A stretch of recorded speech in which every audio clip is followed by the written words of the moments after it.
Okay guys, a little useful bit of information. This is your handlebar brake light switch that plugs into those two terminals right there. Now, when I was plugging mine in, I broke one terminal because these are very fragile. You know, so every time you go to plug them in, they move and they snap off like mine did. So what you do is you could either buy a new switch, or like I did here, I cut some of the plastic away and I welded in a new piece. Now, where you find those? Well, I got mine.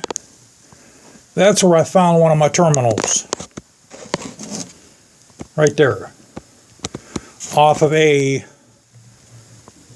an old cordless drill battery. You snap it off, then naturally you have to solder it on. I used a Dremel tool.